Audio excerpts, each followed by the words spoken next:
ডিৰৈ ৰাঙলীত চৰাইদেউ জিলা সাহিত্য সভাৰ দ্বিতীয় কাৰ্যনিৰ্বাহক সম্পন্ন। অসম সাহিত্য সভাৰ অন্যতম সক্ৰিয় জিলা সাহিত্য সভা চৰাইদেউ জিলা সাহিত্য সভাৰ দ্বিতীয় কাৰ্যনিৰ্বাহক সভাখন ডিৰৈ শাখা সাহিত্য সভাৰ আতিথ্যত দিনজোৰা কাৰ্যসূচীৰে ডিৰৈ ৰাঙলী উচ্চ মাধ্যমিক বিদ্যালয়ৰ প্ৰাংগণত অনুষ্ঠিত হয়। চৰাইদেউ জিলাৰ সভাপতি পিয়বৰ কোঁৱৰৰ সভাপতিত্বত অনুষ্ঠিত সভাৰ উদ্দেশ্য ব্যাখ্যা আগবঢ়ায় সম্পাদক ডক্টৰ ৰঘুনাথ কাগায়ুঙে। ভাষণ প্ৰসংগত তেওঁ কয়, সাহিত্য সভাৰ মূল উদ্দেশ্য হৈছে সাহিত্যিক সৃষ্টি কৰা। কবি সাহিত্যিক জীয়াই থাকিলেহে সমাজ সচেতন হ'ব, শান্তি সমৃদ্ধিশালী হ'ব।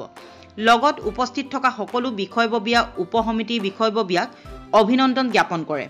ডিৰৈ ৰাঙলী উচ্চ মাধ্যমিক বিদ্যালয়ৰ ছাত্ৰীসকলে চিৰ চেনেহী মোৰ ভাষা জননী গীতটি পৰিৱেশনৰ পিছতে বিগত সময়ছোৱাত কৰোনাত বাৰ্ধক্যজনিত বিভিন্ন কাৰণত মৃত্যু হোৱা সমাজ সাহিত্য সাংস্কৃতিক কৰ্মীসকলৰ প্ৰতি শ্ৰদ্ধা জনাই 1 মিনিট সময় মৌন প্ৰাৰ্থনা কৰা হয়।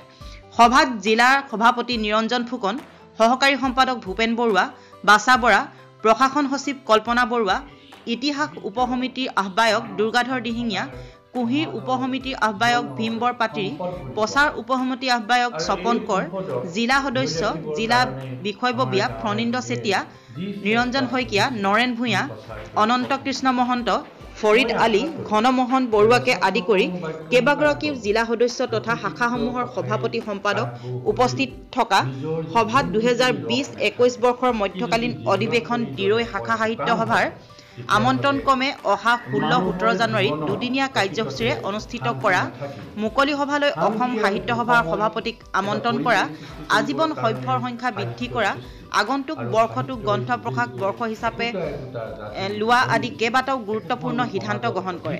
সভাত ছাত্ৰী নিতুমণি কুৰ্মীয়ে গীত পৰিৱেশন কৰি সকলোকে আমোদ দিয়ে।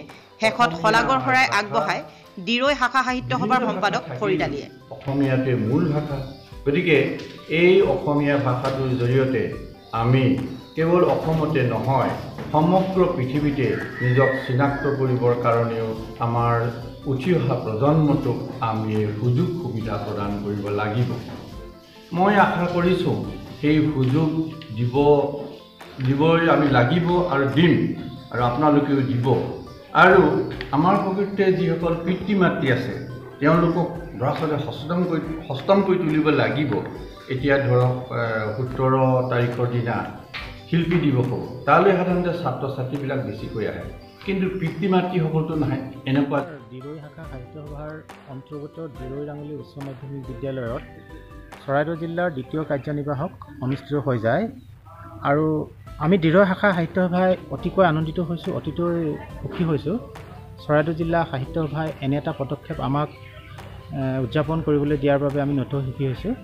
আৰু এটা চৰাইদেউ জিলা সাহিত্য সভাই আগন্তুক বাৰ্ষিক অধিৱেশনখন আমাৰ ডিৰৈ শাখা সাহিত্য সভাতেই অনুষ্ঠিত কৰিবৰ সিদ্ধান্ত গ্ৰহণ কৰিছে।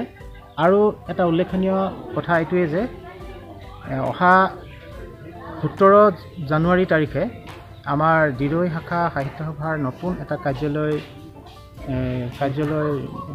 উদ্বোধন কৰা হ'ব। আৰু সেই উদ্বোধনী অনুষ্ঠানত উপস্থিত থাকিব মাননীয় মন্ত্ৰী মহোদয় যোগেন মোহন ডাঙৰীয়া।